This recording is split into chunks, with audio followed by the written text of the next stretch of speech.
இனி மற்றவங்களுக்கு லைட்டா நீ மாற வேண்டியதான். கர்த்தர் உனக்கு ஒளியை அனுப்பிட்டாரு. நீ என்னவா மாறணும்? மற்றவங்களுக்கு வெளிச்சமாய் மாற வேண்டும். ஆமென். மோசேயை போல, பவுலை போல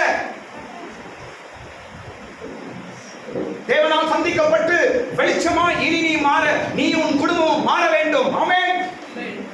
முதல் காரியம் கொடுமை இல்லை. என்ன இல்லை? முதலாவது கொடுமை இல்லை. கொடுமை கிடையாது. இரண்டாவது இனி அழிவு இல்லை. அதே வசனத்துல 12 வசனத்துல என்ன இல்ல? அழிவு இல்லை. ஸ்தோத்திரம். இனி எந்த அழிவும் கிடையாது. உன் குடும்பத்துல, உன் வீட்டுல இனி இல்லை. ஸ்தோத்திரம். இந்த நம்பிக்கையோடு இருக்கிறது போங்க. என் ஒளி வந்தாச்சு. ஆமென். ஸ்தோத்திரம். என் ஒளி வந்தாச்சு. இனி என் சூழ்நிலைகள், குடும்ப நிலவரங்கள், என் காரியங்கள் எல்லாம் மாறப்போகிறது. முதலாவது கொடுமை இல்லை, இனி கொடுமை இல்லை. இரண்டாவது இனி அழிவில்லை. மூன்றாவது இனி நாசம் இல்லை. மூன்றாவது என்ன? நாசம் இல்லை. இனி நாசம் கிடையாது.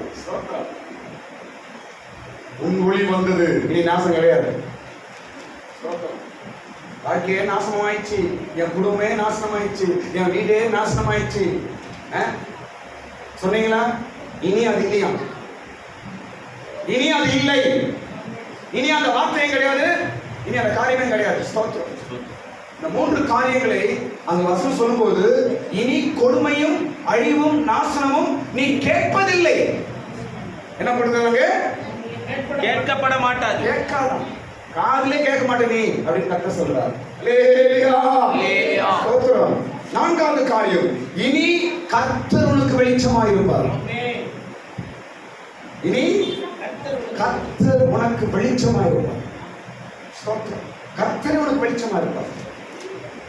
உன் பாதையில, சூழ்நிலையில, எல்லா விதமான சூழ்நிலையிலும் கர்த்தர் வெளிச்சமா இருப்பார்.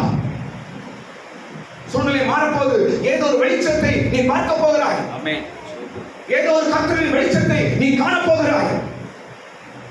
கர்த்தரே உனக்கு வெளிச்சமாய் மாறப்போகிறார். ஸ்தோத்திரம். அடுத்த காரியம், ஐந்தாவது காரியம், இனி இருள் இல்லை. இனி என்ன இல்லை? இருள் இல்லை. ஏனென்றால் 19 வசனத்துல, இனி உன் சூரியன் உனக்கு பகலிலே வெளிச்சமாய் இராமல், சந்திரன் தன் வெளிச்சத்தினால் உனக்கு பிரகாசியாமலும், கர்த்தரே உனக்கு 20 வருஷம் சாரி, இனி உன் சூரியன் இனி அஸ்தமிப்பதில்லை, உன் சந்திரன் மறைவதும் இல்லை. அப்படின்னா என்ன? இருளே கிடையாது. சூரியன் மறைஞ்சாலே இருள் வரும், சந்திரன் போனாதானே இருள் வரும். அப்ப என்ன இல்லை? இனிமே இருள் இல்லை. எல்லாம் சொல்லுங்க. இருள் இல்லை. இனி இருள் இல்லை. பாவ கிரியைகள், போராட்டங்கள், நோய், பிரச்சனை, சண்டை, சச்சரவு இனி உன் வீட்டுல கிடையாது. ஆமென் சொல்லுங்க. ஆமென். ஆமென். உன் ஒளி வந்தது. உன் வீட்டுக்கு ஒரு ஒளி வந்தாச்சு. உன் வாழ்க்கைக்கு ஒரு ஒளி வந்தாச்சு. இனி இருள் கிடையாது. ஸ்தோத்திரம். இனி நாசம் கிடையாது, இனி கொடுமை கிடையாது, இனி அழிவு கிடையாது. ஸ்தோத்திரம். அடுத்த காரியம், ஆறாவது காரியம் என்ன தெரியுமா? இனி உன் துக்க நாட்கள் முடிவடையும். 20ஆம் வசனத்துல, இனி உன் துக்க நாட்கள் முடிந்து போகும். ஏன்? உன் ஒளி வந்தது. அல்லேலூயா. உன் ஒளி வந்துச்சுப்பா, உன் லைட் வந்துச்சு, உன் நேரம் வந்துச்சு, உன் சமயம் வந்தாச்சு. அதனால் இனி உன் துக்க நாட்கள் முடிந்து போகும். ஸ்தோத்திரம். என்னுடைய ஒளி வந்தாச்சு, எல்லாம் மாறப்போகுது. என் நேரம் வந்தாச்சு, எல்லாம் மாறப்போகுது. கர்த்தர் எனக்காக வைத்திருக்கிற சமயம், திட்டம் வந்தாச்சு, எல்லாம் மாறப்போகுது. இனி உன் துக்க நாட்கள் முடிந்து போகும். ஸ்தோத்திரம். ஏழாவது காரியம் 21ஆம் வசனத்துல, உன் பிள்ளைகள் நான் நட்ட நடப்பட்டுள்ளாய் இருப்பார்கள். நான் நட்ட கிளைகளை போல இருப்பார்கள். ஆமென். இனி உன் பிள்ளைகள் நான் நட்ட கிளைகளை போல இருப்பார்கள். ஸ்தோத்திரம். நான் நட்ட கிளைகள் அப்படின்னா என்ன? அது என்ன ஆகும்? அது பட்டு போவாது, கெட்டு போகாது. என்ன ஆகுது? துளிர்த்து எழும்பும். உன் பிள்ளைகள் எல்லாம் தேவன் நடப்பட்ட கிளையை போல இருப்பார்களாம் இனி. ஆமென். விசுவாசிக்கிறீங்களா? இந்த வார்த்தைகளை 8 வார்த்தைகளை விசுவாசிங்க. ஸ்தோத்திரம். நோட்புக்கள் எழுதி வச்சு டெய்லி அதை படிங்க, எடுத்து பாருங்க. அதை ஸ்தோத்திரம். என் ஒளி வந்தாயிற்று. ஆமென். ஸ்தோத்திரம். இனி நான் எழும்ப வேண்டும். எதையோ நினைச்சு எதையோ யோசிச்சு ஏதோ ஃபெயிலியர் நினைச்சு அவங்கள பத்தி இவங்கள அவங்க நினைச்சு நான் இனி இருந்தது போதும், இனி நான் எழும்ப வேண்டும். எழும்ப வேண்டும். என் ஒளி வந்தாயிற்று. ஸ்தோத்திரம். இனி உன் பிள்ளைகள் எப்படி இருப்பாங்கன்னா, கர்த்தர் கிளைகள் போல, நான் நட்ட கிளைகளை போல இருப்பார்கள். ஸ்தோத்திரம். அடுத்தது 8வது காரியம் சொல்றேன் பாருங்க. இனி 4 காரியங்கள் மாறப்போகிறது. இனி 4 காரியங்கள் மாறப்போகிறது. எங்க பார்க்கிறோம்? 17ஆம் வசனத்துல 4 காரியம் அங்க மாறுது பாருங்க. 17ஆம் வசனத்துல வெண்கலம் என்னவா மாறுது? பொன்னாய் மாறுகிறது. இரண்டாவது இரும்பு வெள்ளியாய் மாறுகிறது. மரங்கள் வெண்கலமாய் மாறுகிறது. கற்கள் இரும்பாய் மாறுகிறது. அப்படியே மாறுது எல்லாம். இனி மாறப்போது பாருங்க. காரணம் என் ஒளி வந்தாயிற்று. ஸ்தோத்திரம். என் ஒளி வந்தாயிற்று. எல்லாம் மாறப்போகுது. 4 விஷயம் மாறுது. ஸ்தோத்திரம். 4 விஷயம் மாறுது. வெண்கலம் என்னவா மாறுது? வெண்கலம் என்னவா மாறுங்க? பொன்னா மாறுது.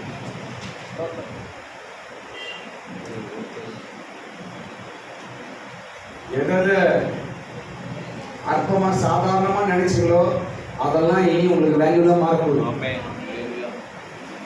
இதனால என்ன பிரயோஜனம் அப்படின்னு நினைச்சு பாருங்க. அதுதான் பொண்ணா மாறுது. ஸ்தோத்திரம்.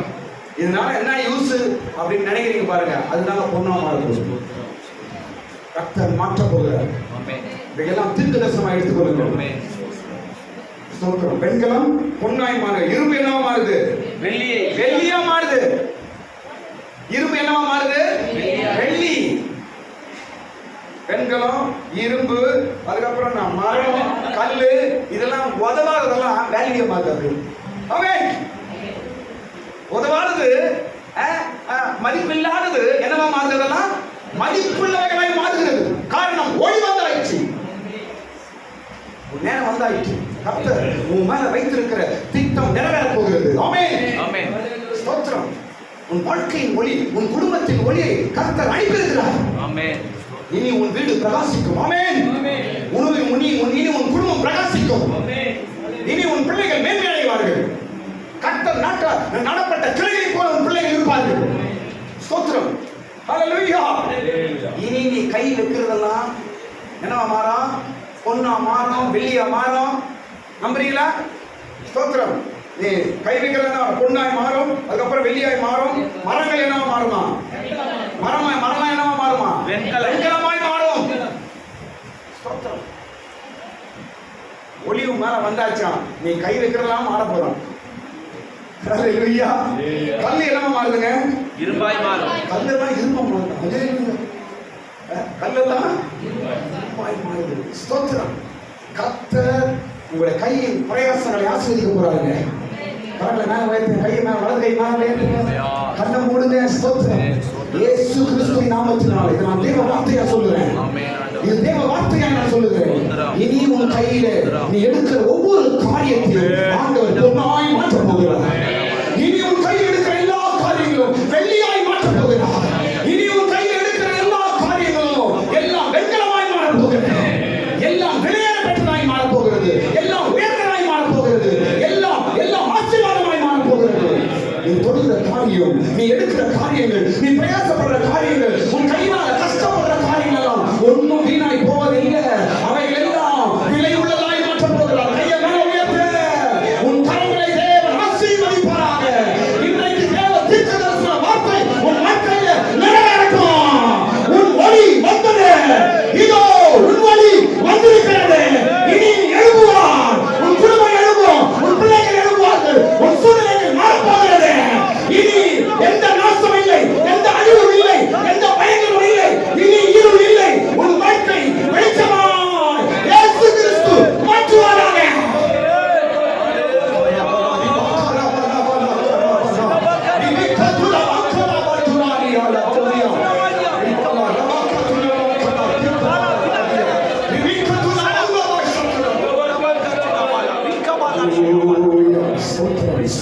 ஸ்தோத்திரம் உன் ஒளி வந்தது எல்லாம் மாற போகுது.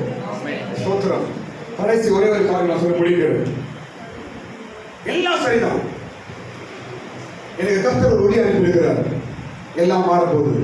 ஆனால் இதன் மத்தியிலே நாம் சொல்ல வேண்டிய ஒரு வார்த்தை உண்டு. நாம் சொல்ல வேண்டிய ஒரு வார்த்தை, அதுதான் நான் சொல்லி முடிச்சிடுறேன். ஸ்தோத்திரம். நாம் சொல்ல வேண்டிய ஒரு வார்த்தை 18ஆம் வசனத்துல என்னவென்றால், இனி துதி என் வாசலாய் இருக்கும். அதை நம்ம வாயில சொல்லணுமா? ரட்சிப்பு என் மதிலாக இருக்கும், துதி என் வாசலாய் இருக்கும் என்று நாம் சொல்ல வேண்டும். இதுதான் நீ சொன்ன இனிமே. என்ன சொல்லுங்க, சொல்லி கொடுத்த போல துதி என் வாசலாய் இருக்கும். சொல்லுங்க எல்லாரும், துதி என் வாசலாய் இருக்கும். மறுபடியும் சொல்லுங்க, மறுபடியும் சொல்லுங்க, துதி என் வாசலாய் இருக்கும். ஸ்தோத்திரம்.